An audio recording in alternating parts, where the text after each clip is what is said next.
Peace. Shalom. Shalom. Shalom.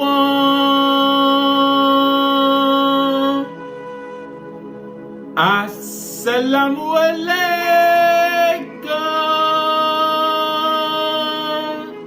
And welcome to another day to labor in the vineyard of the Most High with your brother. Another day to get in the Word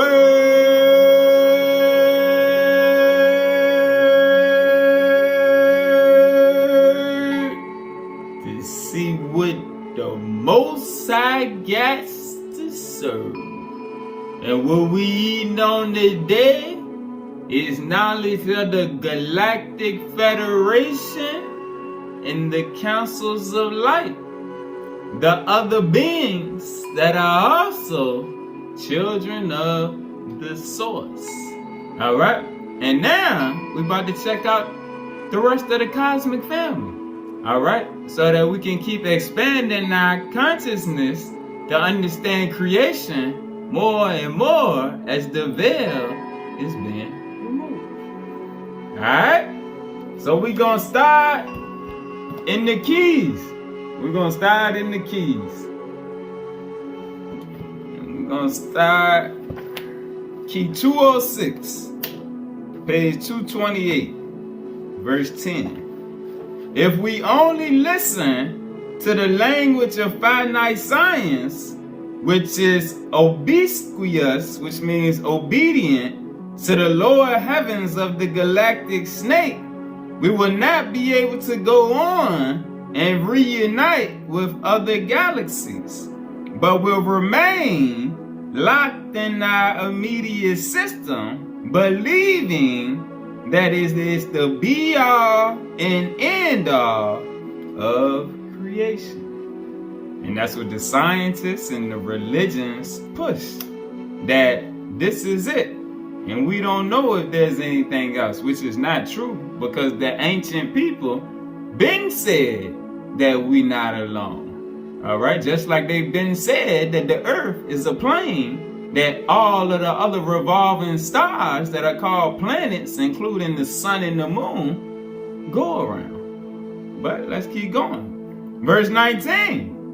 As long as man thinks he is God, he will never acquire the angelic radiations of true creation.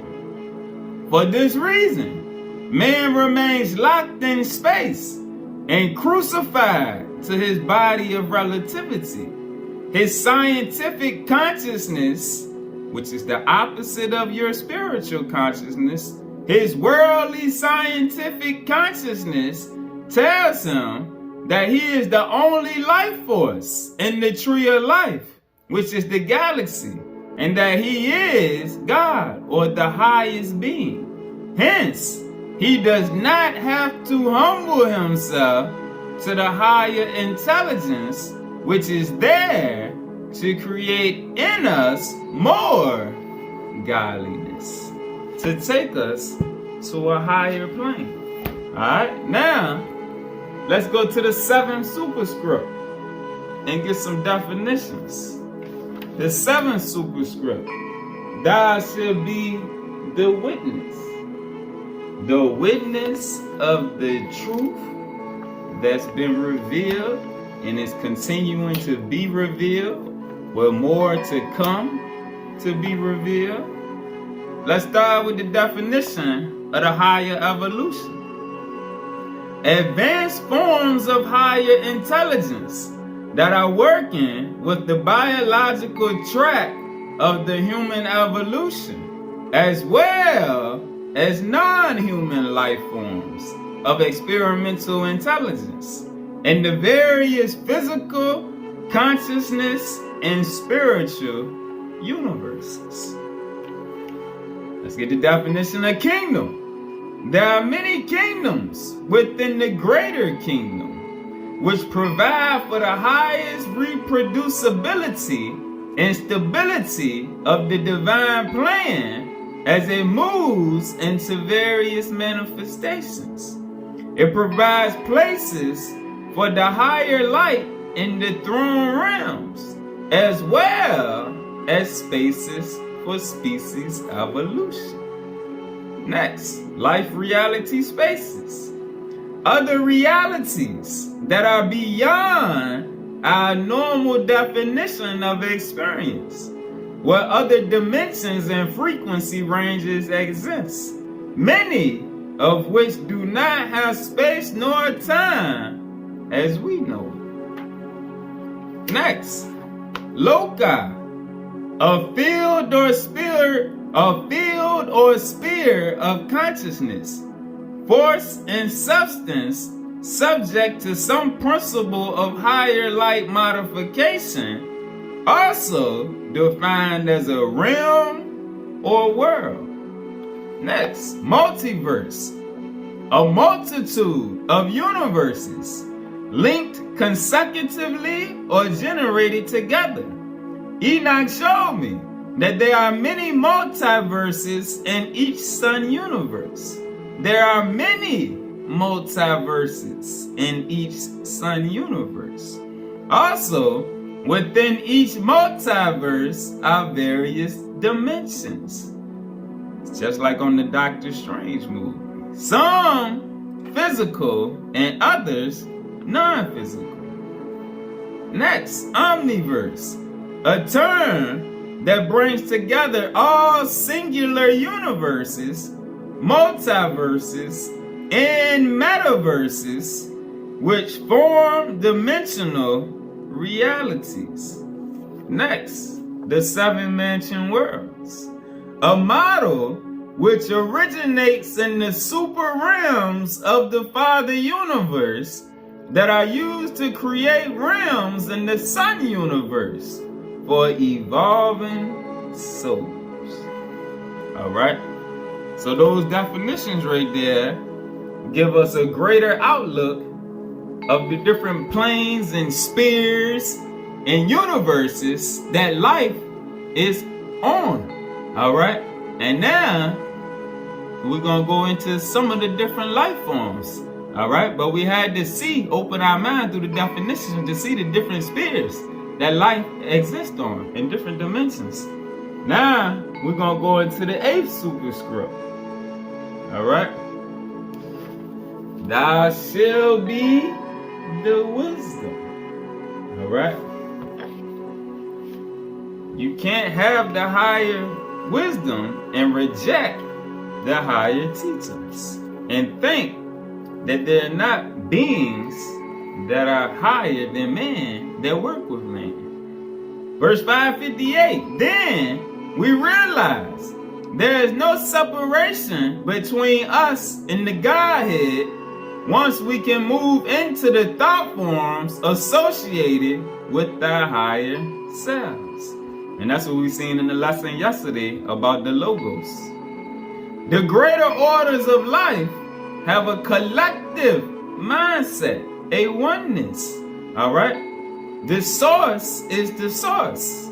The Godhead aligns everything with the higher light of the source, except the rebellious beings in the Godhead who want to be the source themselves. All right?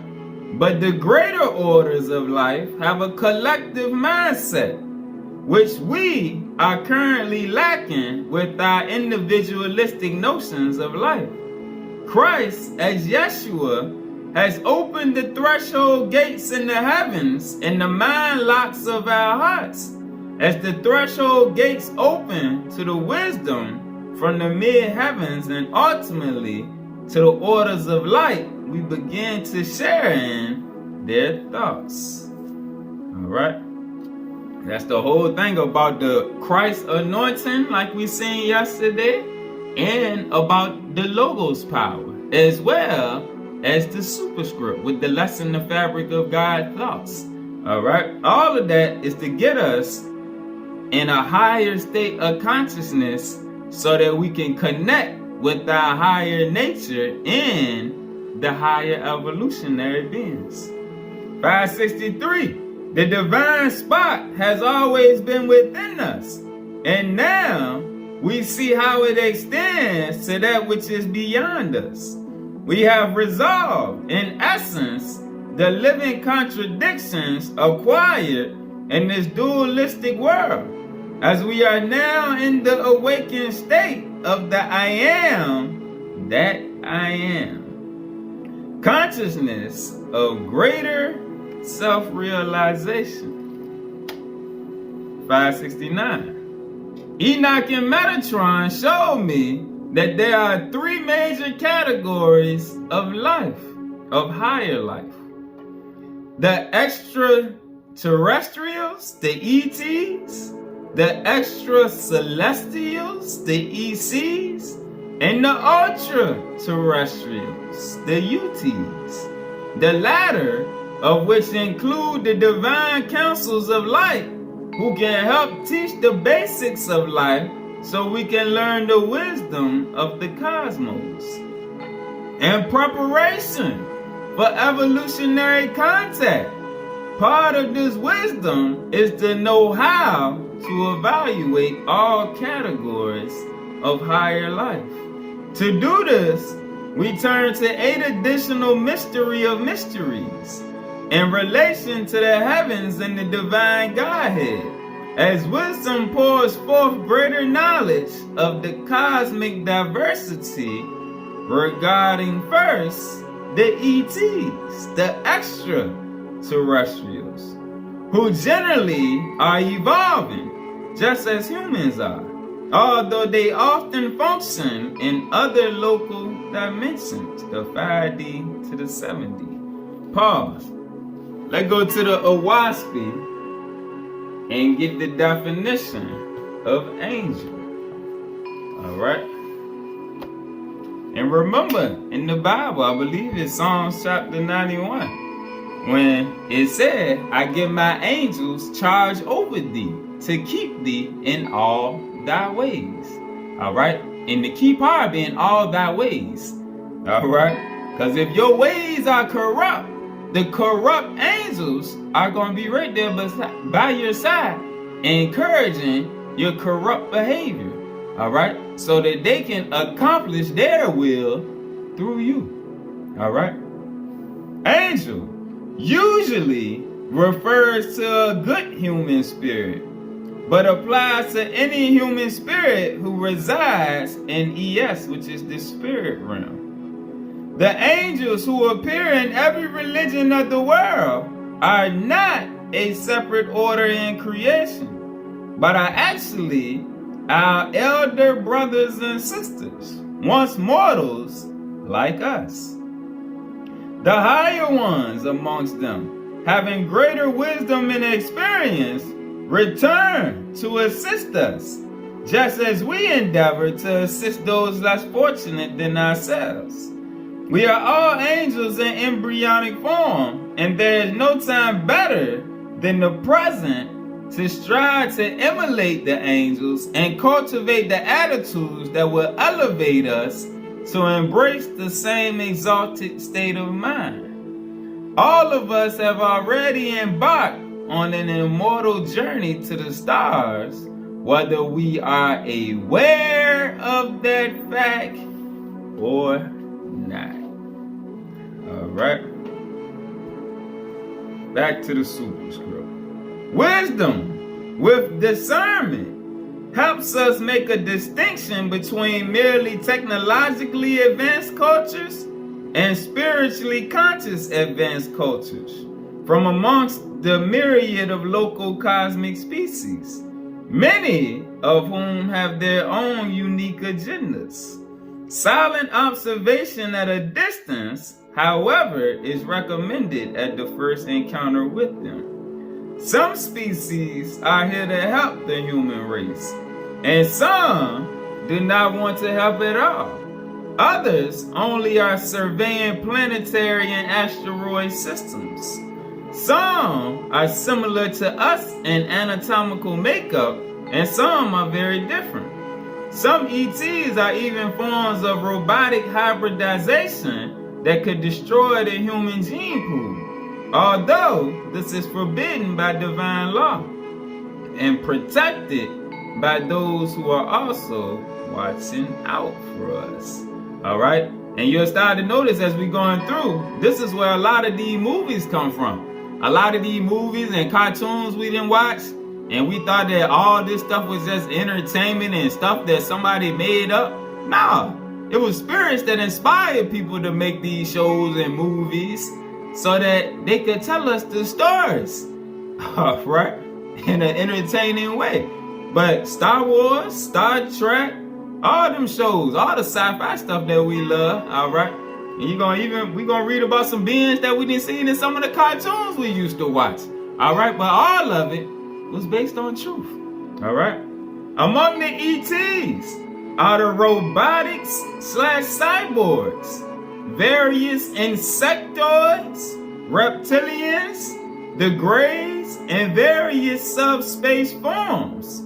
All are capable of interdimensional travel. 2. The Galactic Federation includes the many species mentioned above, as well as other forms of ET intelligence, such as the Birdmen, the Birdie Birdmen, the horse-faced ones, cat beings, the dog-faced ones that connect with ancient star being lineages, as well as the dolphin species. The dolphin brotherhoods maintain direct experiences with all oceanic life forms, although we are taught to believe that in between us and microbial life, animal life emerged on our planet through a happenstance of creation. None of these larger species are here by accident any more than we are. These species all are part of a larger cosmic family. Alright, pause. I'm gonna show this. It was something I watched the other day, and I'm gonna show it right quick because it's a 2-part series that somebody put together, but it's dope because it shows the same thing that we're reading about, but it gives the ancient traditions that tell the story of how it came about. All right, see the page that is on and everything. Watching that, it explains what we're reading right here, and it even goes in a good chronological order with those higher species on down the man. All right, but let's keep rolling. These species all are part of a larger cosmic family, some of which are engaged with spiritual hierarchies of intelligence, and some of which are not. The Galactic Federation is present to ensure the laws of peaceful coexistence are being followed, even when they involve beings from different electromagnetic spectrums who can shift their frequencies to be seen if they so choose. Now remember in Hebrews 13:2 when it says be careful when entertaining strangers, because you never know when you're entertaining angels unaware. Most of these species are fairly harmless, whether we encounter them in space or on a sphere, as they honor intergalactic space laws. For the most part, as species have been seated here, the mission of the Galactic Federation is to guard or supervise activities, which also involves our planet and its sacred vortex regions. They are known to operate in and out of hyperspace beyond the physics of 3D humans and humanoid ETs.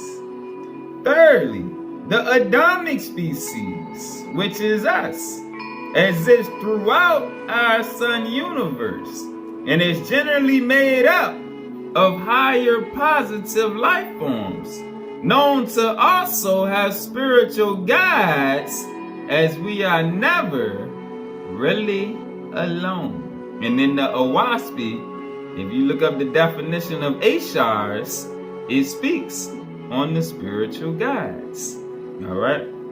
There are entities that have worked as spiritual guides, especially supporting the elders and mystics down through the centuries.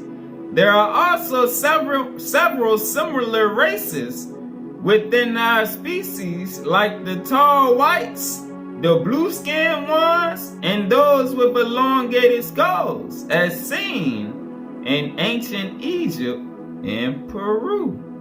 Remember on Men in Black when they showed us the different beings and some of them take on human form? Yet, because we are an intelligent, powerful race, we can also be violent, possessive, and warlike.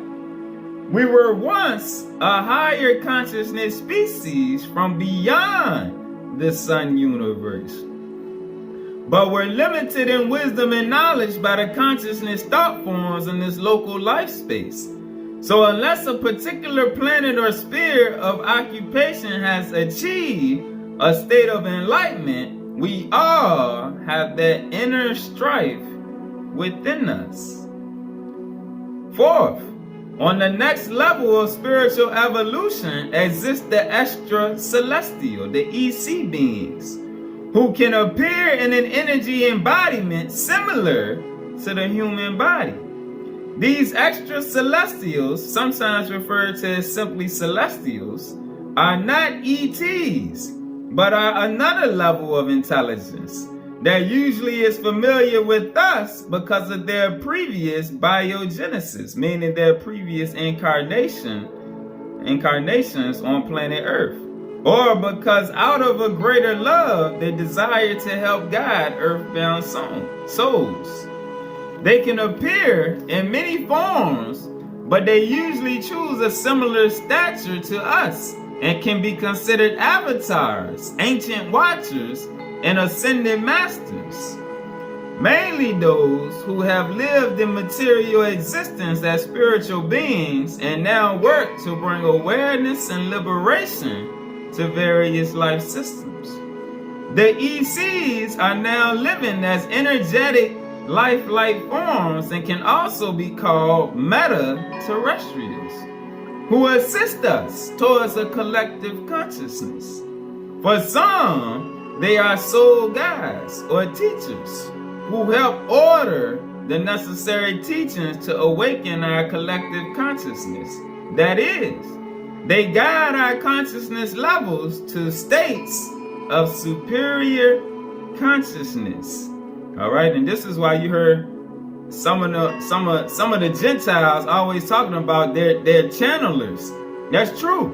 They're beings that reach out to people that are receptive vessels that they can use to channel information.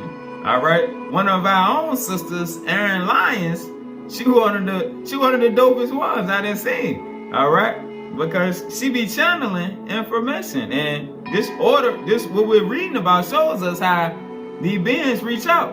All right, just like they reach out to, like Metatron and Enoch. Metatron was the angel that was working with Enoch to relay information to him. All right, just like it's certain ones that work with me to do what I do. All of us got higher ups that work with us as we keep going and growing in whatever lane we've been placed in. All right, their directive is to remain behind the scenes so as to incubate in humans the need for greater soul growth.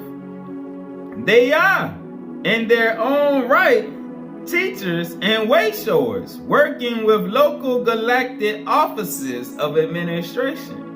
Many have already lived in physical incarnations and now work consciously within the infinite way, hence their desire to assist us. They work for the raising up of consciousness and the repairing of souls damaged by the experimental extraterrestrials or fallen programmers. All right, and fifth is the UTs, the ultra terrestrials, but we're not going to cover them because we covered them in the lesson 2 days ago. All right, we covered them in one of the last few lessons. So let's go to 6. Major categories of advanced ultra terrestrials are the angelic and archangelic beings of light. These advanced ultra-terrestrials are in service to life in both physical and spiritual universes, while functioning on the highest levels of problem solving, such as the seraphim, or protection as the order of Michael, and the advancement of stellar life, such as the Ophanum. They exist throughout the many universes as non-evolutionary spiritual beings. Since they are beyond evolution itself, they grown. They normally manifest for only short periods of planetary time. All of these orders and many more work miracles and help all life forms in the myriad heavens.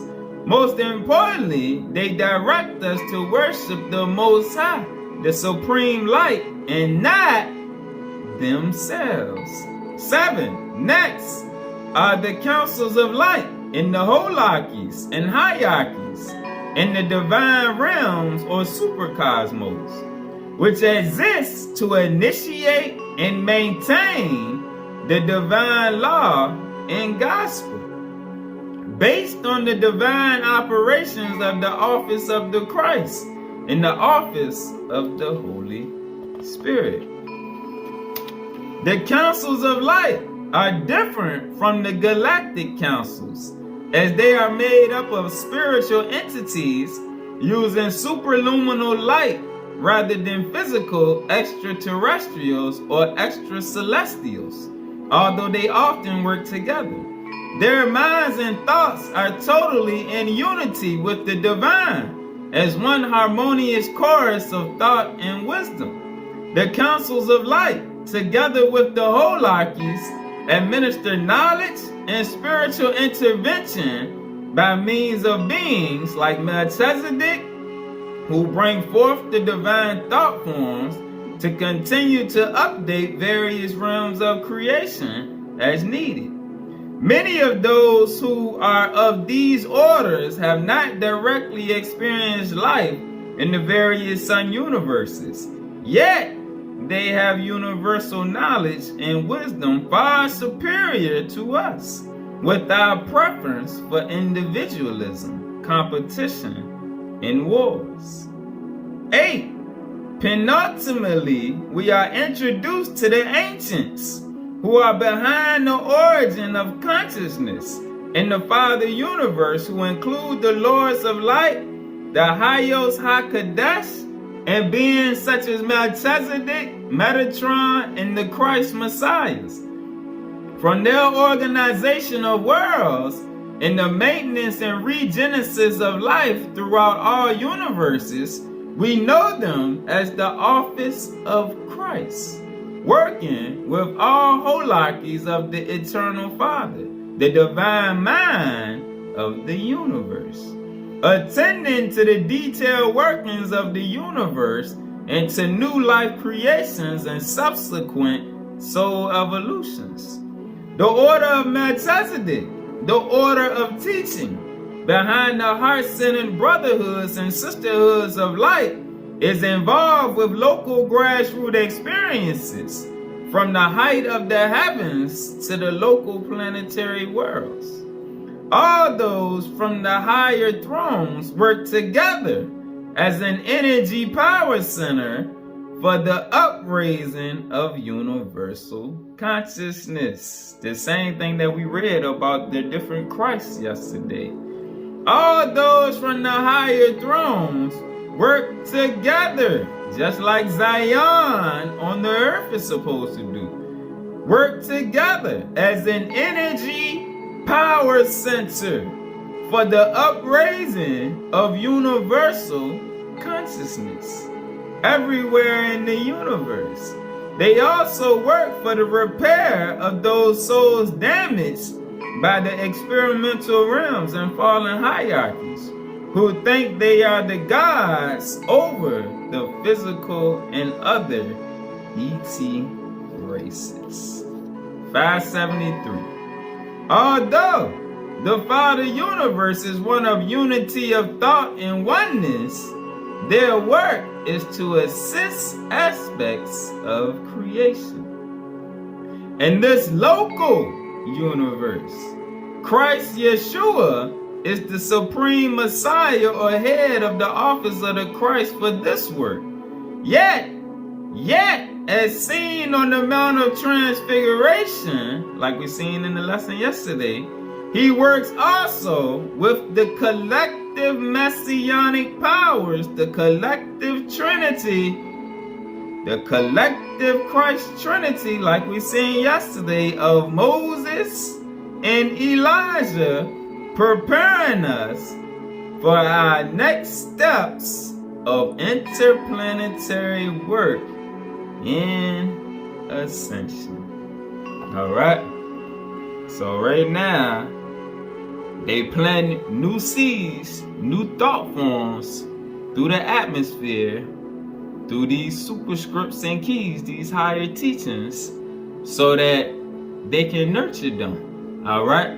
Because it's beings that work with all of us to help us grow and gather. And remember, most of us have an overself. And if you done made it to a certain point that you follow along and digest these teachings, yeah, you got an overself.